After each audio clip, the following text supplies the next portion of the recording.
देखिए, एक तो बात ये पक्की है कि उम्र बढ़ती जाती है, और जो भी उम्र मिली है उसमें देश के लिए, समाज के लिए और गरीब व्यक्ति के लिए जो भी कुछ कर सकता हूँ वो करने की प्रेरणा अक्सर मुझे मिलती रहती है उन लोगों से, और लोगों का प्रेम और विश्वास यही सबसे बड़ी ताकत है। मैंने इस बार ये संकल्प किया है कि नागपुर लोकसभा क्षेत्र का मैं मेंबर होने के नाते इस 5 साल के अंदर 1 लाख हमारे युवा युवतियाँ ग्राउंड पर खेल सके ऐसी फैसिलिटी तैयार करूँगा, क्योंकि हमारी संस्कृति, कल्चर और स्पोर्ट्स, इससे भविष्य की जनरेशन निर्माण होती है। तो ये एक संकल्प है। दूसरा, मैं देश के लिए, जिसमें गांव, गरीब, मजदूर और किसान, जो ग्रामीण भारत है उसके लिए मैं काम करता हूँ। जल संवर्धन में, ऑर्गेनिक फार्मिंग में, एग्रो विजन में, उस काम में और ताकत लगाकर हमारे किसान आत्महत्या न करें और गांव समृद्ध संपन्न बने, इसके लिए और तेज़ी से प्रयास करने का संकल्प किया है। जब तक मेरी ताकत रहेगी मैं गांव, गरीब, मजदूर और किसान के विकास के लिए काम करने की कोशिश करूँगा। सर, आप ethanol, e rickshaw, EV car, इन पे काम कर रहे हैं, तो क्या पहले ही आपको लग गया था कि पेट्रोल और डीजल की स्थिति इस तरीके की होने वाली है? नहीं, ऐसा मुझे नहीं लगा था, पर एक बात सच है कि हमारे देश में 22 लाख करोड़ रुपए का फॉसिल फ्यूल इंपोर्ट होता है। अगर ये इंपोर्ट रुक गया और ये 22 लाख करोड़ रुपए अगर देश की जनता के जेब में जाएंगे तो करोड़ों युवाओं को रोजगार मिलेगा, प्रदूषण कम होगा, देश का इंपोर्ट कम होगा और देश की प्रगति होगी। हमारी नागपुर महानगर पालिका ने अभी एक प्रोजेक्ट शुरू हुआ है जिसका उद्घाटन जून महीने में हो रहा है, और उसके लिए मैं प्रधानमंत्री जी को भी रिक्वेस्ट करने वाला हूं, क्योंकि कचरे से 28 टन सीएनजी पर डे तैयार होगा। पूरे देश के कचरे का अगर उपयोग किया जाएगा तो हमारे देश में हज़ारों टन सीएनजी महीने में तैयार होगा। तो हमारी उससे जो आज दिक्कत है गैस की, वो कम हो सकती है। अभी 100% इथेनॉल पर चलने वाली गाड़ियाँ, 4 व्हीलर और 2 व्हीलर मार्केट में आ रहे हैं। 4 तारीख को मारुति सुजुकी की गाड़ी भी आ रही है, और मुझे लगता है कि हाइड्रोजन भविष्य का फ्यूल है, उसमें भी हमारे लोग काम कर रहे हैं, और इसमें हम आत्मनिर्भर बनना चाहिए। आत्मनिर्भर अगर बनेंगे तो कभी ये ज़रूरत ही नहीं आएगी, हम किसी के ऊपर डिपेंड नहीं रहेंगे।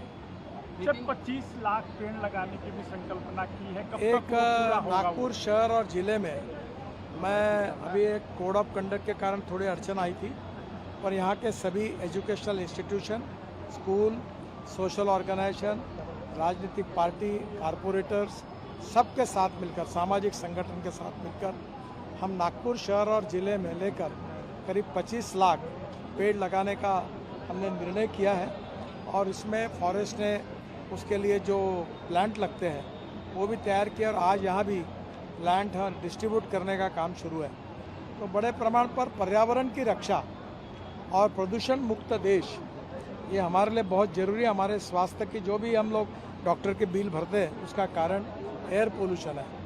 तो धीरे धीरे इन सब बातों को समाज का सहयोग होना, जल संवर्धन में बहुत बड़ी मूवमेंट बनी है।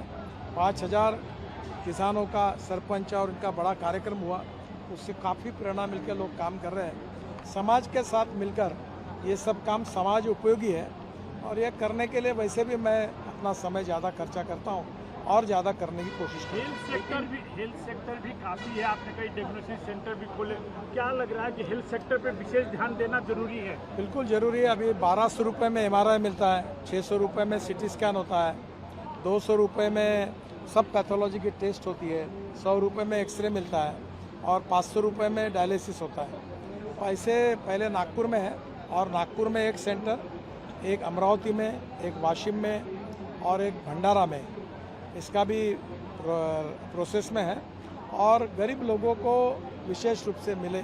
और एक कोशिश मैं कर रहा हूँ कि कैंसर के जो इंजेक्शन्स होते हैं वो 3-3, 3.5 लाख रुपए का एक है, गोली भी 1.5 लाख रुपए की है। तो मैं कोशिश कर रहा हूँ कि बाहर से इंपोर्ट करके लाकर 1/3 प्राइस में गरीब लोगों को उपलब्ध करा के दूँ।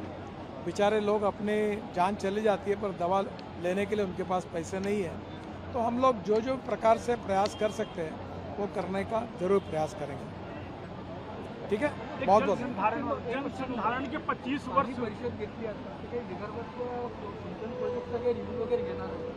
अभी सबसे अच्छी बात यह है कि पानी परिषद के बाद वरुण मोर्शी में काम शुरू हुआ है और मैंने दो प्रोक्लेन मशीन एक वहाँ पहुँच गया है, अभी वो लोग गए यहाँ से और वहाँ काम शुरू हुआ है।